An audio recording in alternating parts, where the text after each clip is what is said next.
This week's series is all about the fruit of the Spirit. And I say this often, but our goal for each and every day should be become a little bit more like Jesus than we were yesterday. And to do that, we need to be intentional about living with the fruit of the Spirit and the 9 qualities. The qualities that I want to talk about today are gentleness and self-control. And one story that I think that really showcases the gentleness and self-control of Jesus is John 8 in verses 1 through 11. And I'll read them for you. It says, "But Jesus went to the Mount of Olives. At dawn, he appeared again in the temple courts where all the people gathered around him and sat down to teach them. The teachers of the law and the Pharisees brought in a woman that was caught in adultery. They made her stand before the group and said to Jesus, 'Teacher, this woman was caught in the act of adultery. And in the law of Moses, it was commanded for us to stone such women. Now what do you say?' And they were using this question as a trap in order to have basis for accusing him. But Jesus bent down and started to write on the ground with his finger. When they kept on questioning him, he straightened up and said to them, 'Let any one of you who is without sin be the first to throw a stone at her.' Again, he stooped down and wrote on the ground. At this, those who heard began to go away one at a time, the older ones first, until Jesus was the only one left with the woman still standing there. Jesus straightened up and asked her, 'Woman, where are they? Has no one condemned you?' 'No one, sir,' she said. 'Neither do I condemn you,' Jesus declared. 'Go now and leave your life of sin.' And the Pharisees, they wanted to stone this lady for her wrong. And Jesus stepped in and told them that, whoever's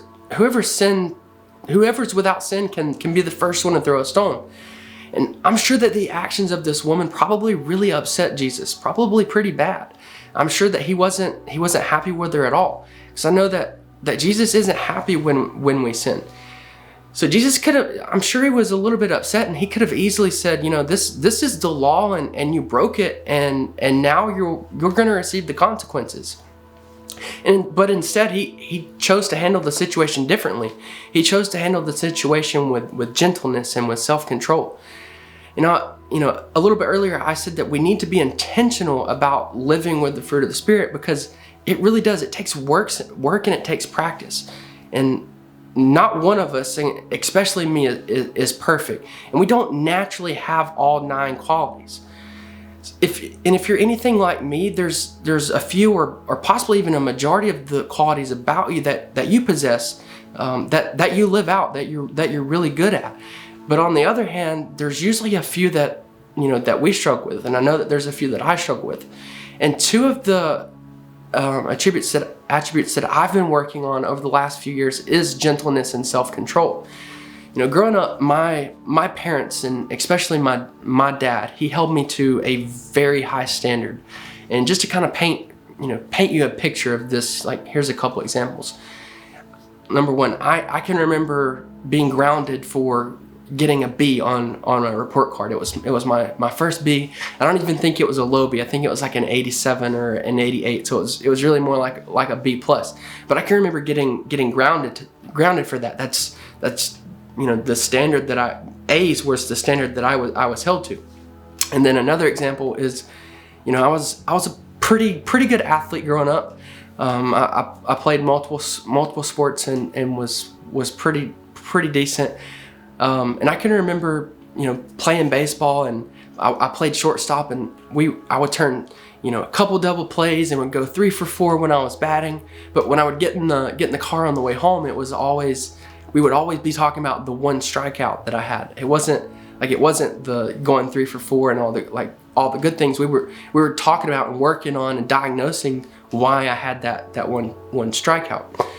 Now I'm glad that I was held to that high standard, because I firmly believe that that high standard has helped me and has kind of trained me for situations and doing things like running Eternal Light. I mean, it's not easy running a company and serving this many people that we have in this community. So I'm very grateful for that. But back in 2019, when we found out that my wife was pregnant with our first baby, I was praying really hard for it to be a girl. And the reason that I was praying for it to be a girl was because I knew it was going to completely melt my heart. And I knew that this little girl was going to really force me to work on gentleness and self-control. And God ended up answering that prayer, and now we have Presley. You know, I had no idea, and I still really don't have, you know, I don't know how to really raise a little girl. I don't have any background on that. I don't have any background on that high standard for the things that she's interested in. You know, she goes to dance class and she has a blast with it, but I don't really have a clue of what's going on. You know, my wife does though, but I'm doing these things with her that she really enjoys, but I'm also being very intentional about becoming more gentle and becoming more having more self-control. Like at home, like I'm playing with Barbies, and I'm doing ballet dancing, and I'm letting Presley pretend to put makeup on my face, and all of these things are you know, like how can you not be gentle and have self-control when you're playing Barbies?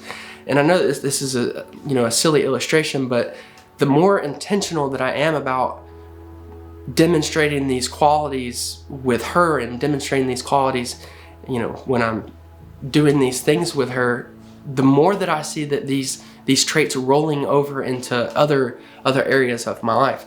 So that just goes to show like how important it is of being intentional, of knowing like, hey, I really need to work on gentleness and self-control, and then finding areas that it's easier to do that in. And then we notice that later down the road, you'll see it in areas that normally you wouldn't have had as much self-control in, or you might would have reacted differently. It starts to show up in other areas. I hope you guys have a great day, and I appreciate you being part of the Eternal Life Project. We'll see you soon.